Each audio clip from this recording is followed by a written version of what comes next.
Hey, it's Maria DB from Soul Sister Wives. I have noticed something. It looks like Cody Brown has a hard time letting go of one wife in particular, Meri. He let her go the earliest in the series, but he also said some of the worst things about her. He said he never loved her, called her evil, said she was horrible, and even said he was afraid of her. He said she is not safe, unpredictable, and a threat to him and the family. But here's the twist. Meri dropped a huge bombshell during this tell-all, and Cody is still playing these games with her as of the fall of 2024. Meri told Suki at the start of this episode that Cody had called her just weeks before they sat down to talk about everything and told her he was still sad about their divorce.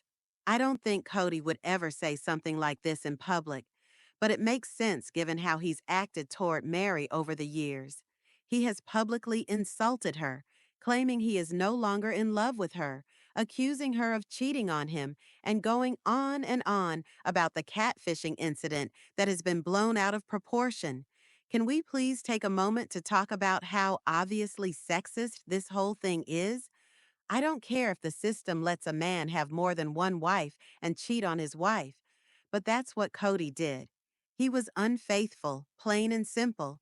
It was cheating. He had kids with other women while they were married, and Meri was supposed to just deal with it because of the cult religion they follow. But when Meri, who hasn't seen him in years, looks for someone to talk to and trust, it somehow becomes the worst betrayal ever. And you know what really gets me going? The fact that anyone who watches the show can even think that Meri betrayed Cody by looking for emotional support. How can anyone say with a straight face that Meri was the one who let him down? No, she didn't. Cody let her down. Cody left her. Cody didn't pay attention to her. Cody is still playing games with her, even though he has been emotionally abusive to her. It's just so hard to watch. Now, picture yourself in Mary's place for a moment. You moved away, and for a while, you even had a boyfriend. Then, after you and your boyfriend break up, your ex calls you and says, "I'm sad about our marriage ending."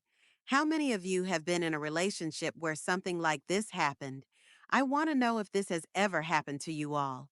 I can tell you that I've been through something like this before. I haven't been single in 16 years, so this was a long time ago. Before I met my husband, I was dating a guy. We were together and then apart for a while, lived together for a short time, and then he came and went from my life for a couple of years after we broke up. But we never got back together. After I met my husband, this guy kept coming back into my life. He would send me emails saying how much he missed me, wanted to see me, and missed spending time with me. He kept contacting me even when I was engaged and even after I got married. He did this for the last time in the first year of my marriage. At that point, I had to block him because I had already told him, "I'm married now. You can't do this anymore." If your ex calls you and says they miss you, it's not because they want to talk about the end of your relationship or get closure. They're just messing around. They're trying to get you to open up your emotional wounds again and pull you back in. I would say that two of my exes before my husband were narcissistic, and one of them, in particular, played with my feelings. He would always come back into my life and mess things up when I moved on and found someone else. It would make me feel unstable and doubt myself. And for a moment, I would think that maybe we could get back together. But over time, I would come to understand that he wasn't reaching out because he cared. He did it because he saw that I was happy and didn't want me to be. He didn't want me to be happy unless I was with him. But he also didn't want to be with me. He was just playing with my mind to control my heart and keep me in his web. The worst part is that Cody is still playing those same mind games with Meri, even after all these years. Even though he left her, he's still pulling her back in, making her doubt herself, and keeping her emotionally unstable. It's heartbreaking to see because no one should be treated this way, especially not Meri, who has already been through so much. People need to see the truth about who is really to blame for the ongoing emotional abuse. Not Meri. Cody did betray him, but she never did. But here we are, watching this cycle go on. Meri has tried to leave, but Cody won't let her. I know that Meri has done a lot of therapy, or at least worked on herself and getting better.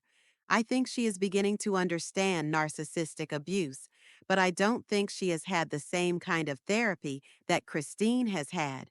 I've been to therapy and dealt with narcissistic family members and ex-boyfriends. So I want to share some things that might help you if you're going through something similar to what Meri is going through. I hope this video will help clear things up about what Cody is doing to her instead of just gossiping. Everyone knows that Cody is a narcissist. I know some of you get mad when I call him that. And maybe you've even said, if you call him that one more time, I'm going to hit my head on the table. But really, you can't talk about Cody without bringing up his narcissistic personality disorder and how it hurts the people around him. When you really get what a narcissist does and wants, it's clear that they want attention. They thrive on attention, whether it's good or bad. Cody had a family that almost worshipped him before everything went wrong. The things they gave him made him feel like the most important person in the world, like a god. A narcissist doesn't think of you or me as people. We're just tools they use to get the attention and validation they need. Everything is a way to get what you want. And if they have someone in their life who has always been there for them and supported them, it is very hard for them to let that person go. Those people are easy to get back into, which gives the narcissist the supply they need. When someone breaks up with a narcissist, they are very vulnerable for a long time. Things start to make sense again, and you start to feel normal again once you get away from their mind games. I remember when I stopped talking to some family members.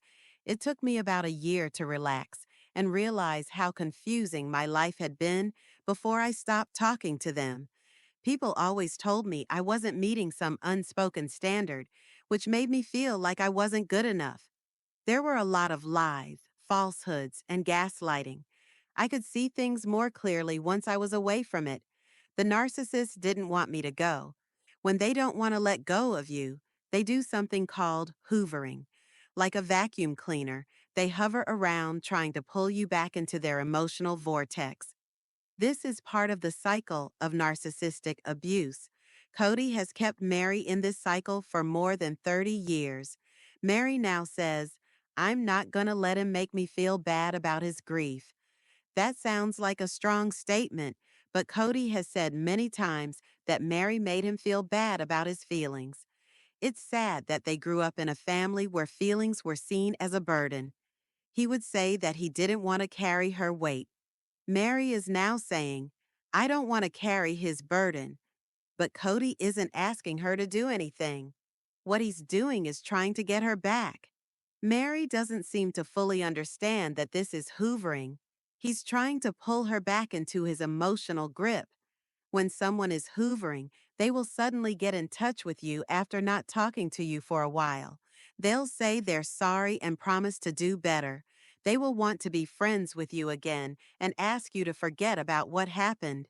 This is typical of narcissistic people. They might start love bombing you by telling you how great you are, calling you their favorite ex-wife, and trying to talk to you about feelings, future plans, and how much they miss you. They want to remind you of all the good things about being with them, and sometimes they might even make people talk to each other. For instance, they might send you a text by accident in an effort to rekindle the emotional connection. They could email you, call you, and say, Oh, I thought I was calling someone else, or even run into you where you shouldn't be. Another thing they do is make problems happen. This happened in my family. There was always a urgent crisis that made them call me, and that's how they got me back.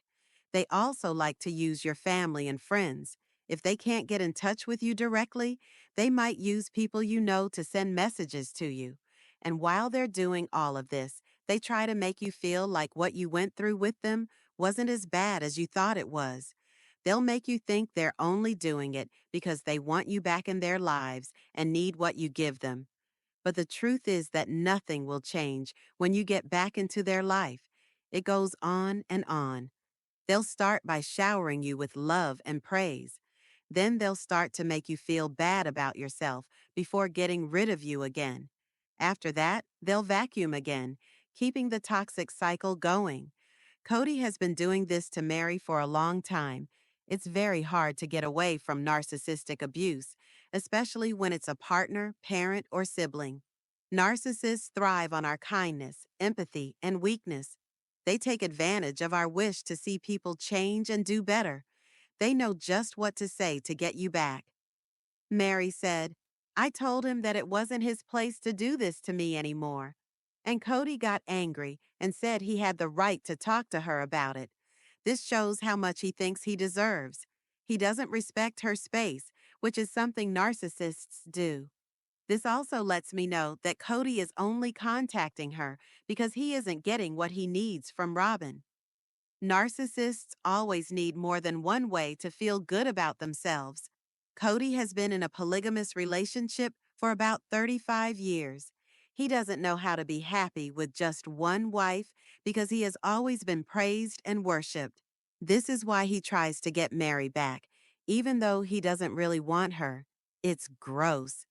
This is exactly how Cody has kept Meri interested over the years, and I bet he did the same with the other women in his life. Christine talked about how Cody was messing with the family's heads in this episode.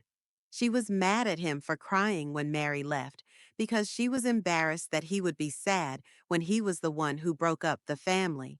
Christine thought it wasn't fair to Meri because Cody had been the one to hurt her. Meri and Christine have never gotten along, but Christine tells the truth, and some people don't like being around people who can see things for what they are.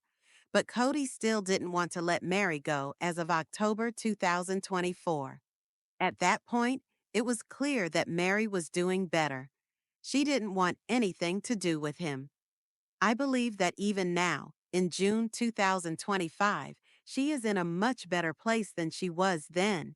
They don't talk anymore, but I bet Cody will try to get her back after just one bad day. Meri is the one he can't let go of, even though he says on the show that he doesn't want her back. She was the most loyal, the most generous, and gave up the most for him. He can't get over her, no matter what he says. Meri has to be strong. I think she should stop talking to Cody because he won't stop. He won't let her go, no matter what he says on the show. This is why Janelle has gone back to him more than once in the past. He won't stop, so they all need to stay away from him. What do you think then? Please leave a comment below to let me know. If you haven't already, please give this video a thumbs up, subscribe to my channel, and click the bell so you never miss an update. Thanks for watching, and I'll see you in the next video.